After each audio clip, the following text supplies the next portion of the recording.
Hi everyone, my name is Cameron Sharp. Today we're going to be discussing two fundamental components of internet communication, IMAP and DNS.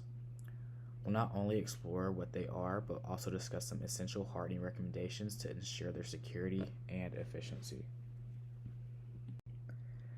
Let's start with Internet Message Access Protocol, better known as IMAP. IMAP is a protocol that facilitates the retrieval of emails from an email server using TCP. TCP, which stands for Transmission Control Protocol, is one of the foundational protocols of the Internet. Think of it as a set of rules or instructions that govern how data is sent and received between devices over a network, such as the Internet. As packets travel across the network, TCP keeps track of them to make sure they all arrive at their destination. If a package gets lost or corrupted along the way, TCP automatically detects this and asks for the missing or damaged packet to be resent. Once all packets arrive safely, TCP reassembles them in their correct order, just like putting together a puzzle. This ensures that the data you sent is received exactly as you intended it to be. IMAP is widely utilized by many email clients due to its versatility and efficiency.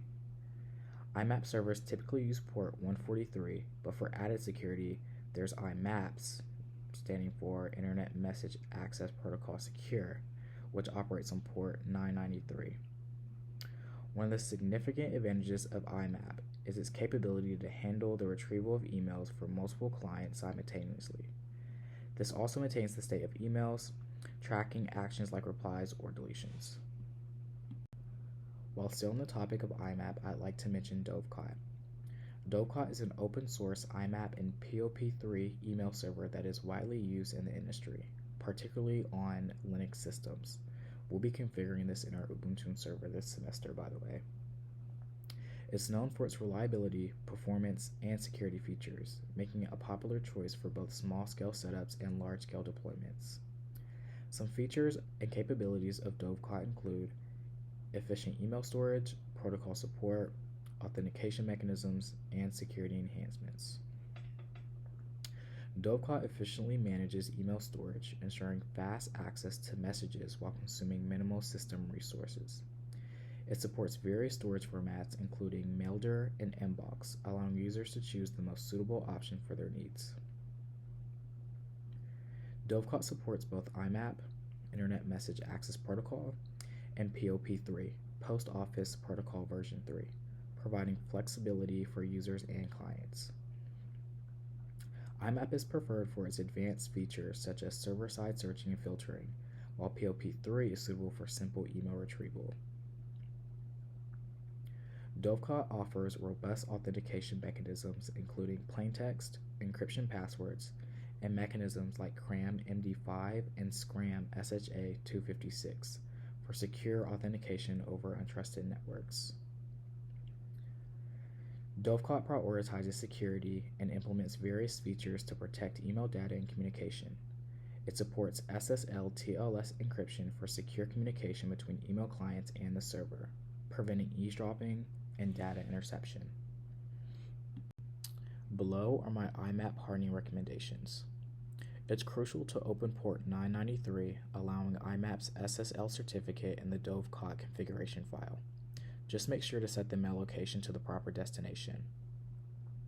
It's also important to remove unnecessary protocols in the Dovecot configuration file and enforce strong password policies for IMAP accounts, including requirements for minimal password length, complexity, and regular password changes.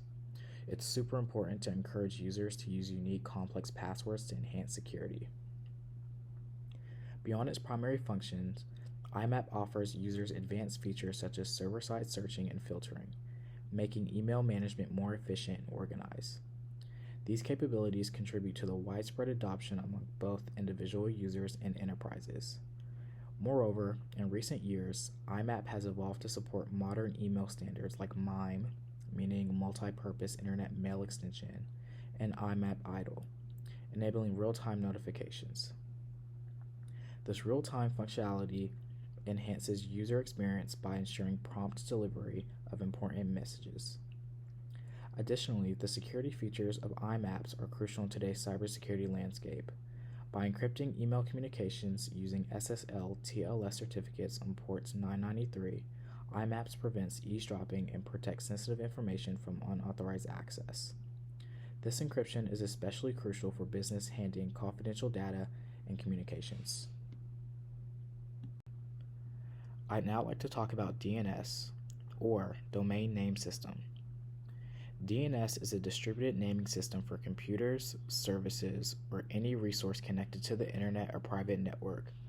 It translates human-readable domain names into IP addresses, allowing users to accept websites, send emails, and use other internet services using memorable domain names rather than numerical IP addresses.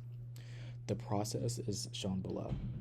The domain name system enables the translation of domain names into IP addresses. When a user enters a website address, it is sent to the DNS root name server for resolution. The root name server queries a top-level domain, TLD server, to obtain the IP address of the domain server. The TLD server provides the IP addresses to the resolver, which then passes it to the web browser for accessing the website. I'd like to take a quick second to speak on IIS since we are using it with our Windows 2019 server this semester. IIS, meaning Internet Information Services, is a web server that utilizes Microsoft.NET for processing application messages over TCP ports. While IIS can run on other operating systems such as Linux, it's optimized for performance on Windows environments. IIS facilitates the processing of incoming messages through TCP ports, ensuring efficient communication between clients and servers. Unlike some other web applications that are primarily managed through the command line, IIS is predominantly managed through a GUI, meaning Graphical User Interface, offering a user-friendly approach to configuration and administration. Below are my DNS hardening recommendations. I'm going to add some more when I speak about bind, but for now we're just going to disable zone transfers to prevent attacks. And we're going to enable origin when cross-origin as a refer policy, requiring that all connections are made with SSL to stop man-in-the-middle attacks. This brings us to bind. Bind, or Berkeley Internet Name Domain, is the most widely used DNS software on the internet, serving as the backbone of the DNS infrastructure. Developed by the ISC, Bind is an open-source DNS server software that provides robust and reliable DNS services for a wide range of users, from small businesses to large ISPs and enterprises.